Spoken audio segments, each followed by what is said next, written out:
आज स्वरांचं वस्त्र गुंफणार आहेत। जयसिंगपूरवरून एक ताई आलेल्या आहेत आणि माळीजी तर आपल्या हुपरीचेच आहेत। गाव चांदीचं पण माणसं सोन्याची, असं हे हुपरी गाव कोल्हापूर जिल्ह्यात मोठं नाव। आधी भारतभर आपला व्यवसाय पसरलेला आहे। आम्ही असं ऐकतो की हुपरीमध्ये केर जरी काढला तरी एवढी चांदी निघेल म्हणतात।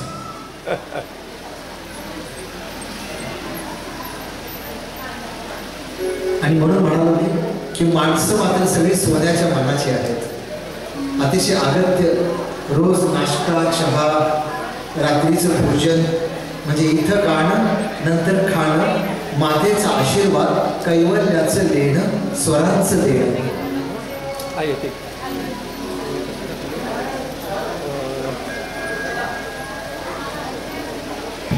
राजेंद्र माळीजी उपरीचे आहेत। पद्माकर कुरकुटेजी वस्त्रनगरी इचलकरंजीवरून आलेले आहेत आणि गायिका ज्या आहेत त्या जयसिंग दिव्या मर्दूमजी जयसिंगपूरवरून आलेल्या आहेत।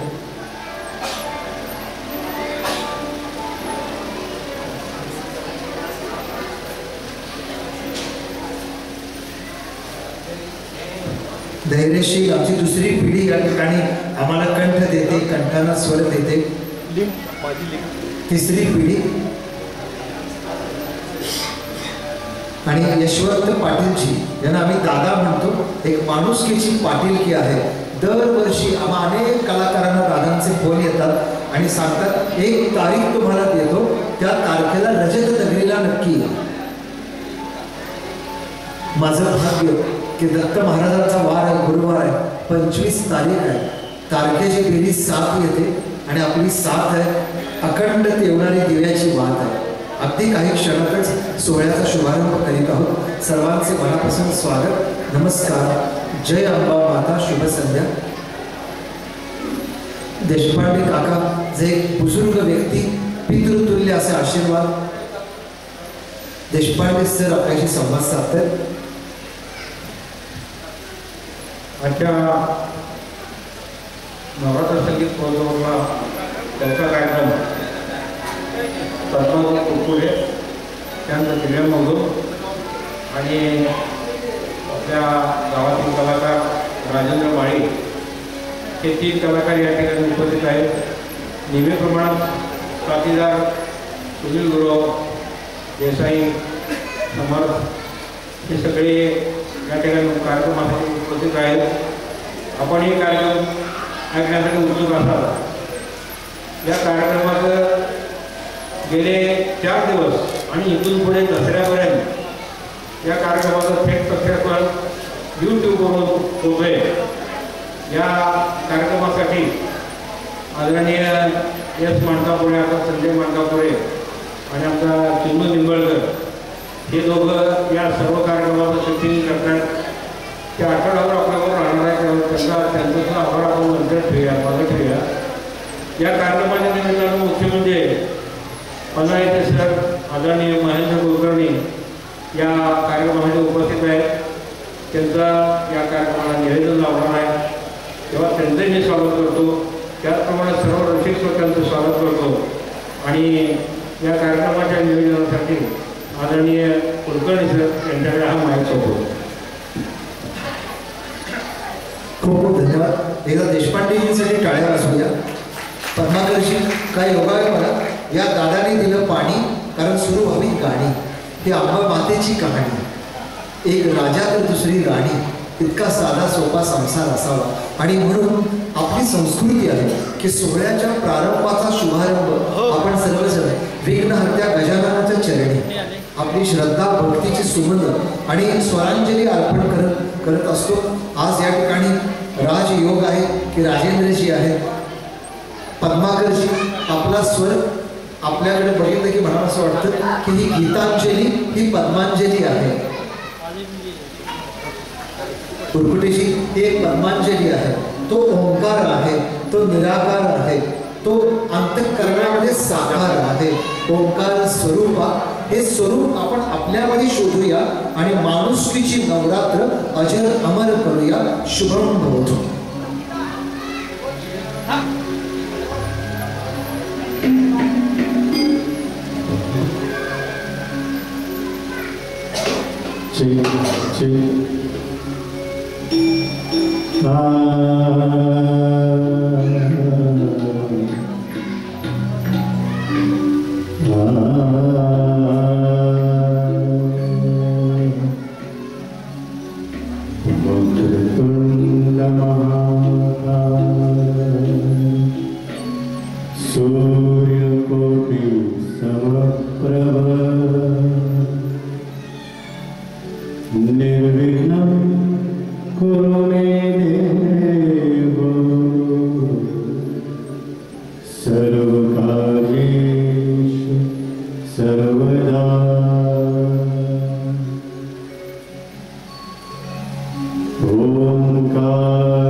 कोकण सुरू आणि म्हणून मगाशी म्हणालो की व्यासपीठाचा योग कसा आहे बघा गायकांचा, की पद्माकरजी इचलकरंजीवरून आलेले आहेत, ज्यांना आम्ही वस्त्रनगरीचं गाव असं म्हणतो. इकडं पद्मांजली तर इकडं दिव्यांजली आहे. असा हा राजयोग आहे. राजेंद्रजी इथले आहेत. दरवर्षी यशवंत दादा आम्हा सगळ्यांना भाग्यवंत बनवतात, कीर्तिवंत बनवतात आणि तुम्हाला वरदवंत बनवते अंबा माता. वेगवेगळ्या गावचे कलाकार एका माळेमध्ये गुंफण्याचं कसं ज्या दादानं जातं, म्हणजे पाटील कुणाला म्हणावं की जे कुलकर्ण्यांना पुढे बसवतात आणि पाटील मागं बसतात. एकदा दादांसाठी जोरदार टाळ्या होऊन येतात. दादा आल्याला मला म्हणाले, सर तुम्ही किती गोड बोलता का आमची फिरकी घेता. नाही हो, मी तुम्हाला मुलासारखा. इकडं मला फिरवून आणलं, इकडं मला सगळे किल्ले लावले. बघा तुमचा पन्हाळा पण आहे, पोखरीचा जिवाळा आहे, जयसिंगपूरचा लढा आहे, इचलकरंजीचा उमाळा आहे आणि इथे हुपरीचा सगळा बाळा आहे. किती सुंदर घाट घातला. दिवसभर काम करावं, उन्हात तळावं, मातीत मळावं, आयुष्याचा अर्थ कळावा आणि रोज 9 दिवस मावळला, जरा जीवाला गारवा मिळाला की सगळ्यांनी इथे बसावं घडीमध्ये 1-2 तास आणि सुंदर गाणी ऐकावीत. हे अंबा माता भक्त मंडळाचं केवढं मोठं स्वप्न, साधं सारळ स्वप्न. देव्याबद्दल राजेंद्रजी सांगत होते, मुलगी 11वीला आहे, सारेगामापर्यंत जाऊन आलेली आहे. तिचे पिताजी या ठिकाणी बसलेत, प्रदीपजी, आणि असं म्हणूया अंबा मातेनंच रुपाली नाव धरून तिची आई झाली आणि आईच्या ओठीला एक गायिका जन्मास आली. जरा या बाळासाठी टाळ्यांचा आशीर्वाद घेऊया.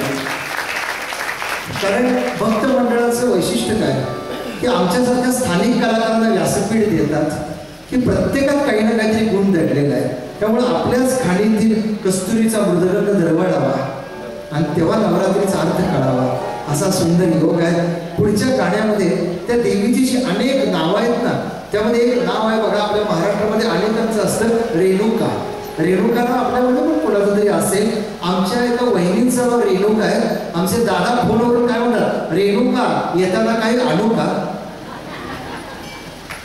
नावात सुद्धा किती योग आहे बघा.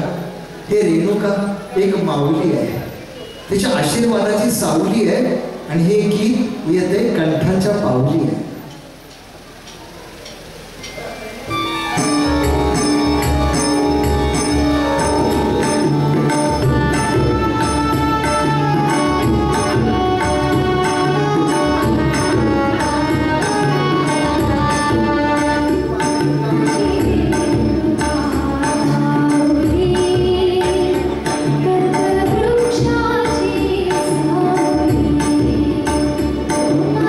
Thank you.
या सावलीवर या माऊलींच्या मायेची किती पकरण होते बघा.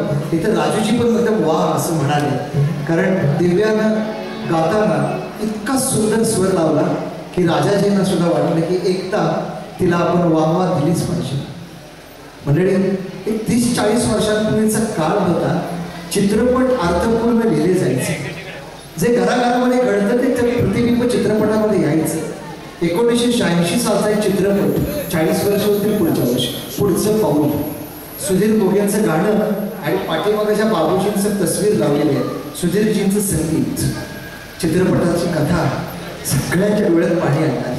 थोडा जात असतो सुनेला, तो नसावाच. आधीकडे फार कमी झालाय ते चांगलं झालं, पण तुमच्या आमच्या आईवडिलांच्या पिढीला जे सोसलं त्या अलीकडच्या पिढीला नाही जमायचं. सासऱ्यांचं काही चालत नसतं सासूबाईंपुढं.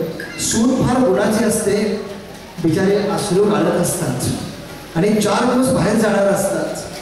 काळजी लागलेली असते, मी येईपर्यंत हिचं काय होईल. आणि अगदी वडिलांप्रमाणे माया करत असतात मुलीवर. आजही तो चित्रपट आठवला की पदर डोळ्याला लागतो आणि ते म्हणतात, बाळ मी 4 दिवस गावी चाललोय, तिथं तुझी आठवण आली तर मन रमावं म्हणून एक सुंदरसं गीत गा. मी टेप रेकॉर्डरमध्ये टेप करतो, त्या काळात टेप रेकॉर्डर असायचे आणि ते सुंदर गीत गाते. ते गीत या ठिकाणी सादर होणार आहे. पण या गीताचा आशय काय आहे? या गीताचा आशय आहे दादा, इथे जी माऊली बसलेली आहे, माता भगिनी बसलेले आहे, या एकाच जन्मात अनेक जन्म जगतात. प्रत्येक क्षण त्याचा नवा जन्म असतो. अनेक सोस असतात, अनेक भोग असतात, अनेक त्याग असतात, तेव्हा स्त्री जन्म सारख होत असतो. त्यामुळं या गाण्यातली गायिका जणू काय तुमच्यातलीच आहे. ती सांगते की कित्येक जन्म मी घेईन, तुमच्या मनामध्ये राहीन ते या गाण्यामधून, पंचगंगेच्या वाहत्या पाण्यामधून. मला हे गाणं राजू आपटे सरांना डेडिकेट करायचं आहे, कारण त्यांनी आता आपल्याला नाही. सो जिथे राजू सर असतील त्यांनी माझं गाणं ऐकतील. So thank you so much. तर आता मी डेडिकेट करते.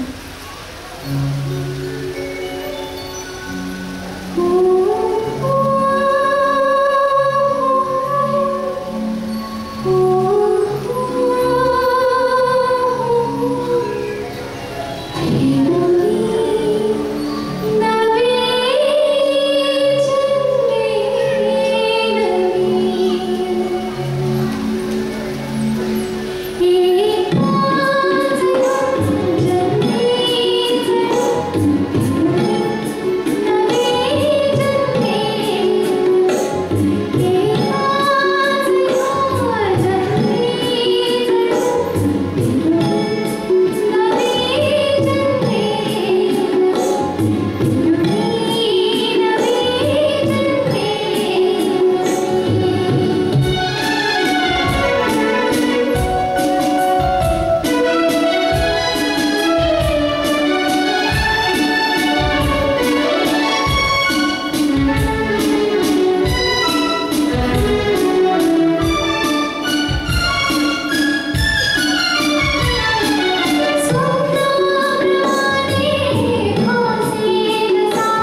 कितीतरी जणांना पाठ आहे बघा. आमच्या कितीतरी ताई वहिनी दिदी पाठीमागं गात होत्या. लहरेन मी बहरेन मी पाण्यातुनी गाण्यातुनी वाहीन मी सजना तुला कौतुकाने पाहीन मी.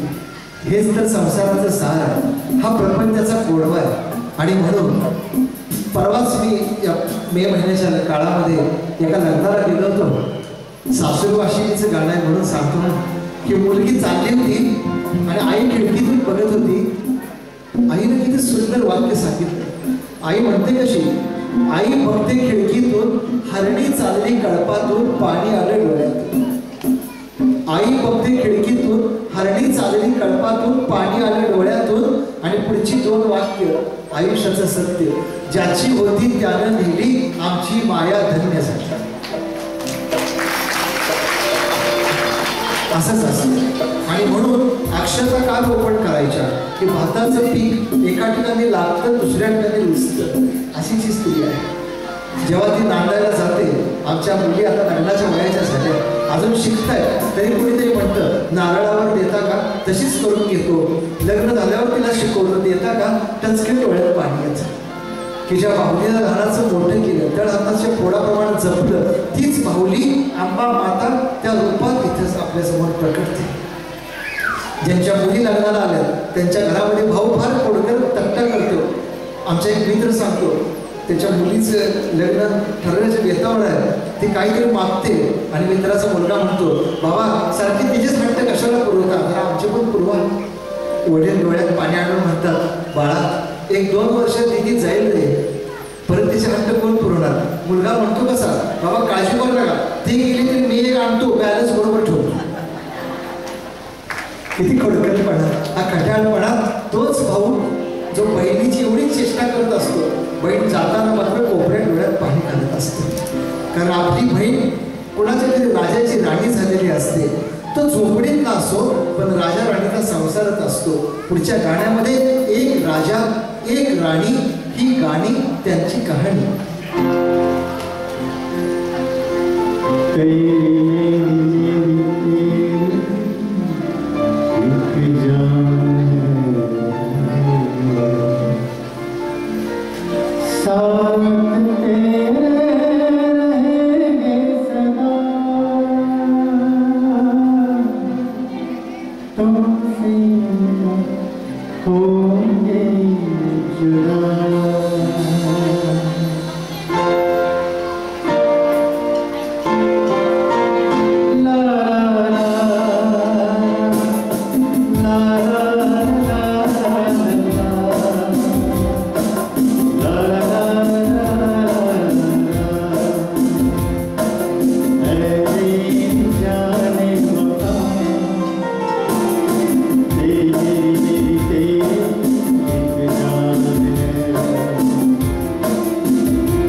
क्या बात आहे, किती सुंदर त्यांची गाण्याची निवड रचना, सुनीलजींचं पण त्यामध्ये योगदान आहे. जेव्हा हे कोकणी गाणं झालं ना तेव्हा सगळ्यांच्या चेहऱ्यावर आशे हे असे भाव होते बघा. आधी कोकणी हे किती सुंदर, पहिल्याच वहिनीच्या चेहऱ्यावर भाव असे होते. कित्येक दिवसांनी हे गाणं ऐकलं.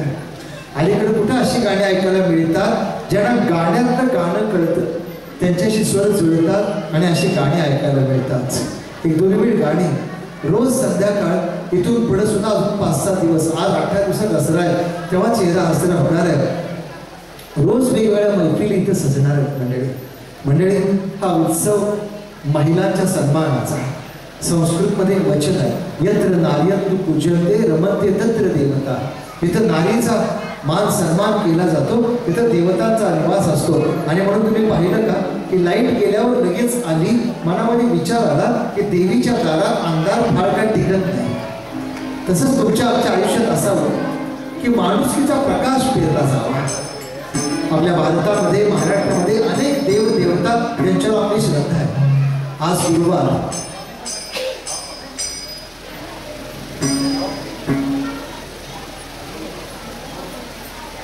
अनेक देवदेवतांवर आपल्या श्रद्धा असतात. मंडळी आपण अडचणीत आलो की देवाचा धावा करतो, देवा मला पाव असं म्हणतो. अडचणी कुणाला नाहीत, आपल्या सगळ्यांच्या जीवनामध्ये अडचणी आहेत. आम्ही जरी इथं 2-2.5 तास बसलो, तुम्हाला वाटत असेल अरे वा, मला बरेच जण म्हणतात अरे वा एवढे गोड बोलतात, घरामध्ये पण असंच बोलतात. मला एका मित्राने विचारलं, म्हणजे वैद्यना चहा असं मागता का, प्रिय पृथ्वीवरचं अमृत देतेस का, असं मागायला वेळ नसतो, शाळेला जायला लागते पटकीने. तुम्हाला खरं सांगू का, दादा आपलं मला हुशार मानतात म्हणून दरवर्षी इथं बोलवतात, नाहीतर घरामध्ये मला 10 वेळा ऐकून घ्यावं लागतं, काही कळत नाही तुम्हाला, काही कळत नाही तुम्हाला. आज कार्यक्रम संपल्यावर दादांना फोन लावून सांगायला म्हणणार आहे की पोरगं जरा तर हुशार आहे म्हणा. तुम्हाला खरं सांगू, आपल्या सगळ्यांनाच ऐकायला मिळतं बघा. साहेब असले तरी म्हणतात घरात काही कळत नाही तुम्हाला. दादा एक 5-6 वेळा एक दिवशी ऐकून घेतलं, अशी संध्याकाळ होती, मिसेस म्हणाली काही कळत नाही तुम्हाला. म्हटलं मग उगाच करून घेतलं का, थोडं तरी कळत असं की आम्हाला. म्हणजे तुम्हाला बोलण्यात कोण शिकणार. खरं सांगू का, आम्हा सगळ्या मंडळींना माहीत आहे, जो तुमचा राग असतो ना तो खरा अनुराग असतो, त्यात एक प्रेम दडलेलं असतं. आणि म्हणून पंढरपूरला एकदा सहल गेल्यावर असं दिव्यासारख्या मुलीनं विचारलं होतं मला की सर विठोबाचं मंदिर पुढं रखमाईचं मागं का. दुसरी मुलगी म्हणाली, सरच सांगतात की प्रत्येक यशस्वी पुरुषाच्या पाठीमागे त्याची स्त्री असते, देवाचं पण असंच असेल किंवा म्हणजे देवाचं तसंच आहे. रुक्मिणीनं सांगितले, ना तुम्ही जगाचा संसार सांभाळा, मी संसाराचं पंढरपूर सांभाळते. पद्माकरजी 5वीत एका चिकोलीनं मला प्रश्न विचारला होता की सर पंढरीमध्ये कुठं भेटावा विठ्ठल. मी उत्तर दिलं होतं, इचलकरंजीच्या एखाद्या भुकेल्या भक्ताच्या हातावर खोपरीची माऊली जेव्हा ठेवेल ना भाकरी आणि पिठ्ठल, त्या पिठ्ठलात शोधावा माणुसकीचा विठ्ठल. चला मंडळी, आयुष्याचं पंढरपूर करूया. अंतःकरणामध्ये प्रेमाची चंद्रभागा अखंड वाहू दे आणि माणसाला माणसाचा देव पाहू दे, कारण इथं साकारतोय अभंग जो कधीच न होणार दुर्भंग.